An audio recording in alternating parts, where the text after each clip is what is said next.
everyone. Thank you so much for taking the time to attend this presentation. My name is Ghassan Albohtori. I'm the market analyst for Star Trader, and today we're going to discuss something that's been all over the news in the past few months. That is the uncertainties that we're seeing in the financial markets. And look, I understand that listening to someone talk about the economy for 15 minutes straight could be boring for so many. The economic concepts can be sometimes dull and vague and sometimes even like confusing. So I would like to start with an example that I think all of us can relate to. I think most, if not all of the audience here already drive a car. And if you do, you've probably been in this place before. So as you approach the intersection, the traffic light starts to change from green to flashing green to orange before it turns to red, indicating that you should stop. And most of us do one of two things. We either accelerate, press on the pedal, try to bypass the traffic light before it turns red, or if you're more of a patient person, you might slow down and stop your car before the light turns red. And in both cases, you've done the right thing. In both cases, you broke no law, you harmed no one. So it's all good. But there's a third possibility that sometimes happens, a choice that some of us make that could actually harm someone, and that is hesitation. So if you're not sure about your next decision, this could have dire consequences in certain places. Hesitation, going back and forth between should I press on the pedal and just bypass the signal or just wait until the light turns red and green again. Now, the problem here is that you might find yourself stopping right after the yellow line, in which case you will incur a fine. Or even worse, God forbid, you might cause an accident. You might find yourself stopping in the intersection.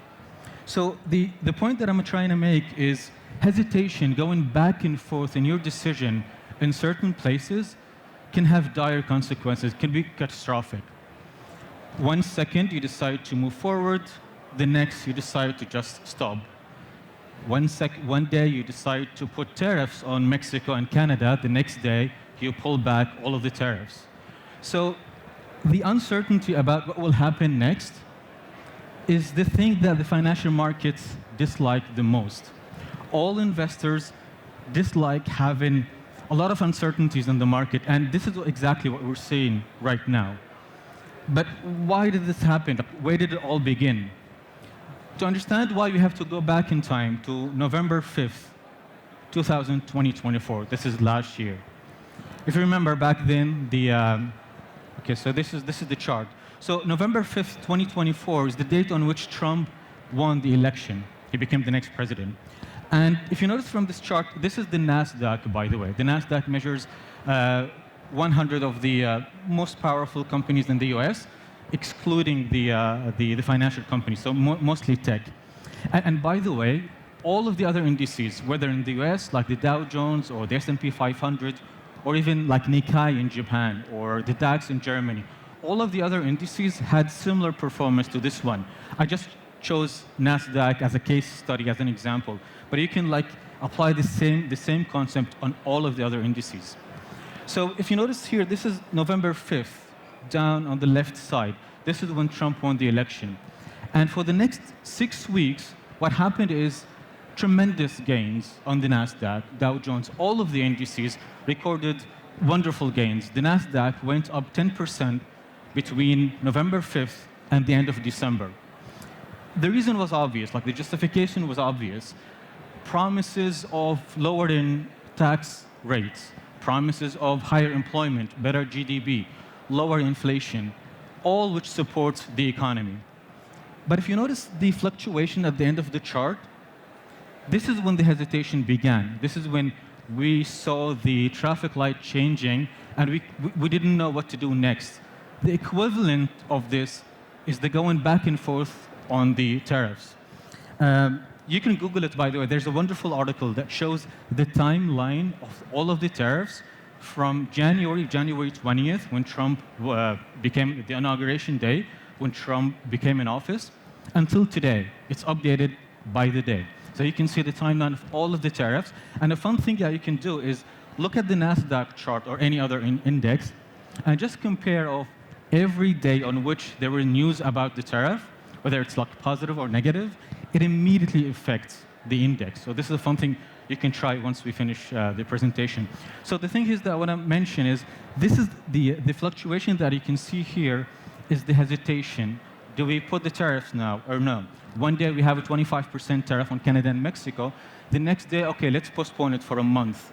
This is bad for the financial markets, but it's still not too bad so far, and this is where things got worse. So this is from the end of February until April, mid-April, I think. The chart reflects the timeline between the beginning of February until mid-April. And as you can see here, the stock market dropped noticeably. And this is the accident in our car analogy. This is the accident that we saw. At the beginning of March, Trump announced that the tariffs will kick off on Canada, Mexico, and even China. So from that point until April 7th, the NASDAQ went down 25%. It erased everything it gained in November till December. So all of the positive impact that we saw since Trump won the election was gone, and then some, because 25% is double the gains that the NASDAQ achieved in November till December. So I think what we can find out from these two charts, by comparing these two charts, I think it's safe to say that the tariffs are the most important reason, if not the only one, that's causing the stock market to collapse. I think the data supports it. I love charts, by the way. I know most people hate looking at graphs, but I think they're fascinating in the sense that whatever happens in the market, whatever happens in the financial markets, it reflects immediately on the chart. So you can see, like any news that you hear on the internet, for example, you can see it here on this chart. So I think the charts tell us a lot about the state of the market right now. Okay, so now we know that the tariffs are the most likely reason for the collapse of the stock market. So what happens next? What should we expect in the months or the years afterwards? In the financial markets, we don't have a magic ball. No one knows what will happen. No one knows with 100% certainty whether the prices will go up or down. What we do as analysts is we take a look at the facts. We examine different variables, and we try to connect the dots just to kind of like figure out the most likely scenario for what will happen next. And I know that based on the variables that we have now, based on everything that we hear on the news, the future seems grim. Fears of recession, fears of inflation, stagflation, every worst thing that could happen in the economy, economists are expecting it to happen. But I'm here today to kind of like support a different argument, kind of like a more optimistic scenario, or at least less pessimistic scenario. And I have 2 points to support this argument. So the first one is, I think this is the wrong slide, I'm sorry. Okay, so the first point is, we've established already that the tariffs are the main reason for the stock market collapse. So let's try to imagine what would happen if the tariffs disappeared tomorrow, just as a thought experiment. Well, luckily we don't have to imagine this, because something similar happened in the markets 2 weeks ago. So on April 9th, I think, on April 9th, Trump announced a 90-day pause on all of the reciprocal tariffs. Just a pause, not a complete withdrawal, just a pause on reciprocal tariff, not all the tariffs. So it's kind of like a partially good news. And guess what happened in the market the same day? All of the indices all around the world went up tremendously. They recorded wonderful gains. And I'm going to give you now examples for these gains. So the first chart that we're looking at is the S&P 500. Now, this lists the best performing days in the history of the US indices. So they took, I think, more than 100 years so far, or even 80 years.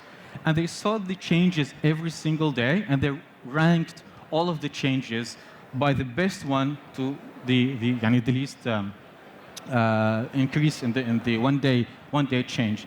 And as you can see here on April 9th, this was the third biggest one day in the S&P 500 since World War II. The second chart, the NASDAQ, the second best day in history. So on April 9th, in the middle of all of this mess, the US indices recorded historical gains. Now, another thing that I need to mention here, just as a caveat, we also saw the worst days in the past few months. So just want to be fair. But I think it's very interesting to see that the indices recorded some of the best movement in one day during one of the troubled times that we have right now. And the last example I want to show is the Dow Jones. So the Dow Jones here on April 9th also recorded the sixth best day since World War II. So this is also huge, huge gains. So I think the point that I would try to make in this second argument is, I'm sorry, I've noticed that the clock is ticking, so I apologize. I want to leave you with this final thought. The best performing days in the history of the US stock market happened during these years. I want you to take a look at the dates. Tell me if you have anything, if you can see anything similar, like anything that stands out for you. Don't mind the exact date. Just look at the years. 2020. If you can just take a look at the years and tell me if you can see anything that is common between all of these years. Anything. 2008. Does it like ring a bell? Exactly. Crisis. 2008. I'm sorry. 2020 first is COVID. 2008. The housing collapse, the housing market collapsed in the US. 1987, Black Monday. 2020 again, and we have 2025. The point that I'm trying to make is investors or those who are very observant to the facts can position themselves better than let's say, people who are not very exposed to the market. So the more you observe the market and try to just analyze and find out common factors between the past and now, I think that's a wonderful thing that we can do. I'm sorry my time's up. I thought that I had 15 minutes. So I just want to leave you with this final thought. History doesn't always repeat itself, but I think we can learn from it for the future. And one last thing. In 2008, it took years for the stock market to recover. In 2020, we are back on our feet within a few months. So no one knows how long this will take this time. No one. It could happen tomorrow if the US withdraw all of the tariffs. And by the way, just yesterday, I couldn't add it to the presentation because I didn't have much time. That was last night. Last night, the Secretary of Treasury announced that there could be de-escalation between China and the US. Do you know what happens just a few hours later? The Dow Jones raised 1,000 points. So I think there's a clear connection between any news that we see on the tariffs and the movements of the markets. This could happen again. This could happen tomorrow, or it could happen after 4 years. No one knows. So thank you so much for your time. I appreciate your attention. Appreciate it.